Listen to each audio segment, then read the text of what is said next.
మన దేశంలో ఉన్న ఎన్నో రకాల ఆస్తుల్లోకి ఎక్కువ మంది ప్రజలు ఎక్కువగా నమ్మే ఆస్తి ఏదైనా ఉందంటే అది బంగారం అని చెప్పవచ్చు. ఎందుకంటే మార్కెట్లు టెన్షన్స్ కలిగించే విధంగా ఉన్నప్పుడు ప్రజలు బంగారం కొంటారు. ఫ్యామిలీ కోసం లాంగ్ టర్మ్ సేవ్ చేయాలి అనుకున్నప్పుడు కూడా బంగారం కొంటారు. పెళ్ళంటే బంగారం కొంటారు, పండుగ అంటే బంగారం కొంటారు. అంతెందుకు కొంచెం ఎక్స్ట్రా డబ్బు చేతిలో ఉంటే ఆ డబ్బు కూడా చాలాసార్లు బంగారంగానే మారిపోతుంది. దీనికి కారణం ప్రపంచంలో ఇతర దేశాల ప్రజలతో పోలిస్తే బంగారంతో భారతీయులకున్న ఎమోషనల్ రిలేషన్షిప్ అనేది చాలా బలంగా ఉండవు.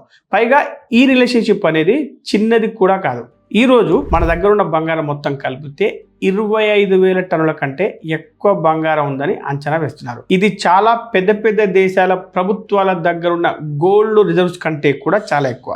దీన్ని బట్టి స్పష్టంగా తెలుస్తున్న విషయం ఏంటంటే మన దేశ ప్రజలకు బంగారం అనేది కేవలం ఒక పెట్టుబడి మాత్రమే కాదు, అదొక బలమైన సెక్యూరిటీ, కంటికి కనిపిస్తూ చేతితో తాకే నిజమైన ఆస్తి. ప్రపంచం ఎంత అనిశ్చితంగా ఉన్నా కూడా నమ్మకం పెట్టుకోగలిగినటువంటి ఒక విలువైన సంపద. కానీ ఇక్కడ ఒక ఆశ్చర్యకరమైన విషయం ఏంటంటే మనం బంగారాన్ని ఇంతలా నమ్ముతున్నప్పటికీ మనం బంగారం కొనడం, దాన్ని సొంతంగా ఉంచుకునే విధానం అనేది ఇప్పటికీ చాలా సమస్యలతో నిండి ఉంది. ఎందుకంటే ఒక్కసారి ఆలోచించండి, బంగారానికి ఒక మార్కెట్ ధర అనేది ఉంటే ప్రతి చోట ధర అనేది ఎందుకు వేరువేరుగా ఉంటుంది? ఉదాహరణకు ఒక జ్యువెలరీ షాప్లోకి వెళ్ళి ఈ రోజు గోల్డ్ రేట్ అడగండి, ఆ తర్వాత ఇంకొక షాప్కి వెళ్ళి అడగండి, లేదా బ్యాంకులో కానీ డిజిటల్ ప్లాట్ఫామ్స్లో కానీ చూడండి, చాలా సందర్భాల్లో ప్రతి ఒక్క చోట వేరువేరు రేట్లు కనిపిస్తాయి. ఇక్కడే బంగారం కొనడంలో మొదటి పెద్ద సమస్య కనిపిస్తుంది. ఆ సమస్య బంగారం ధరలో స్పష్టత లేకపోవడం. ఎందుకంటే చాలా మందికి బంగారం యొక్క అసలైన మార్కెట్ ధర ఎంత అనేది నిజంగా తెలియదు. దీనికి కారణం బంగారం యొక్క అసలు ధరని ఎక్స్చేంజ్లో నిర్ణయించడం, ఆ తర్వాత అది రిటైల్ కస్టమర్ల దగ్గరకు వచ్చేసరికి దానికి చాలా అదనపు ఖర్చులు కలవడం. జ్యువెలర్లు అదనపు ప్రీమియం యాడ్ చేస్తారు, మేకింగ్ ఛార్జీలు కలుపుతారు. దీనివల్ల ఒక్కొక్క సెల్లరు ఒక్కొక్క రకమైన ధరను నిర్ణయిస్తాడు. డిజిటల్ ప్లాట్ఫామ్స్ లో కూడా కొనే ధర అమ్మే ధరకి మధ్య తేడా ఉంటుంది.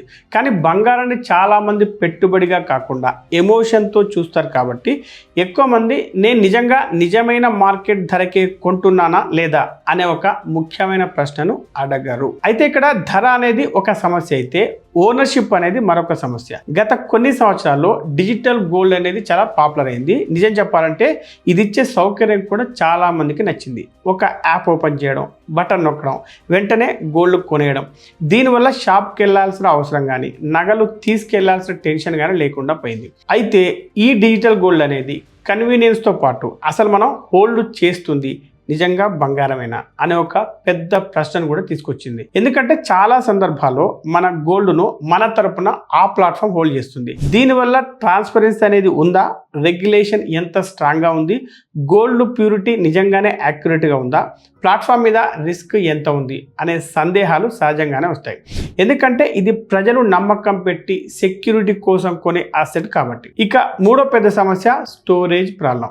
గోల్డ్ కొనడం ఈజీగానే ఉంటుంది, కానీ దాన్ని సేఫ్గా స్టోర్ చేయడం దగ్గరే అసలైన తలనొప్పి మొదలవుతుంది. ఎందుకంటే ఇంట్లో పెట్టుకుంటే సెక్యూరిటీ టెన్షన్, లాకర్లో పెట్టాలంటే ప్రతి సంవత్సరం ఫీజులు కట్టాలి, వెంటనే యాక్సెస్ దొరకదు, పైగా అదనపు తలనొప్పి కూడా ఉంటుంది. దీన్ని బట్టి ప్రాక్టికల్గా చూస్తే తరతరాలుగా మనం నమ్ముతున్న ఈ అసెట్ ఓనర్షిప్ ఎక్స్పీరియన్స్ అనేది ఇంకా మోడర్న్గా ఎవాల్వ్ కాలేదు అని చెప్పవచ్చు. అయితే ఇక్కడే ధన్ తీసుకొచ్చిన గోల్డ్ వాల్ట్ అనేది ఈ మొత్తం ఎక్స్పీరియన్స్ను వేరే విధంగా సాల్వ్ చేయడానికి ప్రయత్నిస్తుంది. ఈ గోల్డ్ వాల్ట్ యొక్క ముఖ్య ఉద్దేశం నిజమైన గోల్డ్నే కొనుగోలు చేస్తూ ఆ అనుభవాన్ని మరింత ట్రాన్స్పరెంట్గా, మోడర్న్గా, ఈజీగా చేయలేమా అనేది. అందువల్ల గోల్డ్ వాల్ట్ ముందుగా ప్రైస్ ట్రాన్స్పరెన్సీ మీద దృష్టి పెట్టింది. అందులో భాగంగా గోల్డ్ను నిజమైన MCX లింక్డ్ మార్కెట్ ధరలకే కొనుగోలు చేస్తుంది. అంటే ధర అనేది అసలు మార్కెట్లో ఎలా నిర్ణయించబడుతుందో అదే ధరకు కొనడం జరుగుతుంది.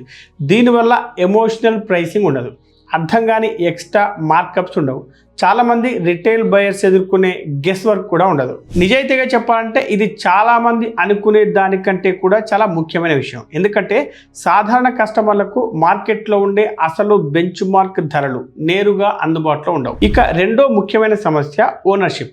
దీనికోసం గోల్డ్ వాల్ట్ గోల్డ్ను కేవలం యాప్లో కనిపించే ఒక డిజిటల్ నెంబర్ లాగా చూపించదు. ఇక్కడ ఫోకస్ నిజమైన గోల్డ్ ఓనర్షిప్ మీద మాత్రమే ఉంటుంది. కాబట్టి ప్రాపర్ ఎక్స్చేంజ్ సెటిల్మెంట్ ద్వారా వెరిఫై చేయబడినటువంటి 999.9% ప్యూర్ గోల్డ్ కొనుగోలు చేసే విధంగా ఇది రూపొందించబడింది. ఇక మూడవ సమస్య అయిన బంగారం కొనే వారికి ఎప్పటి నుండో ఉన్న పెద్ద సమస్యలో ఒకటైన స్టోరేజ్ ప్రాబ్లం. ఇంట్లో పెట్టుకుంటే భయం, లాకర్ తీసుకుంటే అదనపు ఖర్చు, ఇబ్బంది ఉంటాయి.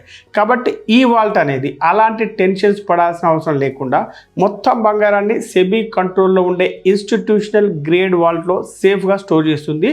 దీనివల్ల బంగారం మీద నిజమైన ఓనర్షిప్ మీకే ఉంటుంది, కానీ దాన్ని కాపాడుకోవాల్సిన బాధ్యత మాత్రం మీపై ఉండదు. మరీ ముఖ్యంగా ఇది కేవలం మొబైల్ స్క్రీన్లో కనిపించే డిజిటల్ నెంబర్ రూపంలో మాత్రమే ఉండదు. మీకు కావాలంటే ఎప్పుడైనా ఫిజికల్ డెలివరీ కూడా తీసుకోవచ్చు. అంటే నిజమైన బంగారం మీ ఇంటికే డెలివరీ అవుతుంది. ఇదే ఈ కొత్త విధానంలో ఉన్న ఆసక్తికరమైన విషయం. ఒకవైపు మనం ఎప్పటి నుంచో నమ్ముతున్న ఆస్తి బంగారం, మరోవైపు modern infrastructure, transparent pricing, regulated storage, ఇంకా ఆర్గనైజ్డ్ ఓనర్షిప్, ఇవన్నిటిని కలిపే ప్రయత్నంలా ఇది కనిపిస్తుంది. చాలా విషయాల్లో ఇది ఇన్వెస్టింగ్ ప్రపంచంలో జరిగిన మార్పు లాగానే అనిపిస్తుంది. అంటే ఒకప్పుడు షేర్ మార్కెట్లో పెట్టుబడి పెట్టేవారు, పేపర్ షేర్ సర్టిఫికేట్స్తో పనిచేసేవారు. ఇప్పుడు అదే ఓనర్షిప్ పూర్తిగా డిజిటల్ డిమాట్ అకౌంట్స్ ద్వారా జరుగుతుంది. అసెట్ మాత్రం అదే ఉంది, కానీ దాన్ని నిర్వహించే ఇన్ఫ్రాస్ట్రక్చర్ మాత్రం పూర్తిగా మోడర్న్ అయింది. అదేవిధంగా బంగారం ఓనర్షిప్ కూడా ఇప్పుడు అలాంటి ఒక కొత్త డైరెక్షన్లోకి మారుతున్నట్టుగా కనిపిస్తుంది. అయితే ఇక్కడ ఒక ముఖ్యమైన విషయాన్ని గుర్తుంచుకోవాలి. అదేంటంటే గోల్డ్ వాల్ట్ అనేది మ్యాజిక్ రిటర్న్స్ ఇచ్చే ప్రోడక్ట్ కాదు. ఎందుకంటే గోల్డ్ ప్రైసెస్ ఎప్పుడైనా పెరగవచ్చు, తగ్గవచ్చు. కాబట్టి ఇక్కడ గ్యారంటీడ్ రిటర్న్స్ అనే విషయం ఉండదు. అలాగే ఫిజికల్ డెలివరీ తీసుకునే విధానాన్ని బట్టి ట్యాక్సెస్ లేదా ఇతర ఛార్జెస్ కూడా ఉండొచ్చు. కానీ నిజమైన బంగారాన్ని ట్రాన్స్పరెంట్ ప్రైసింగ్తో, రెగ్యులేటెడ్ స్టోరేజ్తో, ప్రాపర్ ఓనర్షిప్తో కొనాలి అనే ఆలోచన ఉంటే మాత్రం గోల్డ్ వాల్ట్ అనేది మనకు బంగారం కొనడం మరియు ఓన్ చేసుకోవడం అనే విధానాన్ని మోడర్నైజ్ చేసే ఒక మీనింగ్ఫుల్ స్టెప్ లాగా ఖచ్చితంగా కనిపిస్తుంది. అయితే ఇప్పుడు మీరు గోల్డ్ వాల్ట్ని ట్రై చేయాలనుకుంటే ముందుగా ధన్ యాప్ ఓపెన్ చేసి అందులోని గోల్డ్ వాల్ట్ సెక్షన్లోకి వెళ్ళాలి. అక్కడ ఒక సెటప్ పూర్తయ్యాక మీరు కొనాలనుకునే డిఫరెంట్ గోల్డ్ డినామినేషన్స్ చూడవచ్చు. ఆ తర్వాత మీకు కావాల్సిన క్వాంటిటీని సెలెక్ట్ చేసుకొని ఆర్డర్ ప్లేస్ చేస్తే సెటిల్మెంట్ పూర్తి తర్వాత మీ బంగారం రెగ్యులేటెడ్ వాల్ట్ స్టోరేజ్లో రిఫ్లెక్ట్ అవుతుంది. ఆ తర్వాత ఎప్పుడైనా మీకు అవసరమైతే అదే యాప్ ద్వారా ఫిజికల్ డెలివరీ కోసం రిక్వెస్ట్ పెట్టుకోవచ్చు. ఇక మీరే సొంతంగా ఎక్స్ప్లోర్ చేసుకోవాలనుకుంటే డిస్క్రిప్షన్లో ఇచ్చిన లింక్ ద్వారా ధన్లో అకౌంట్ ఓపెన్ చేసుకోవచ్చు.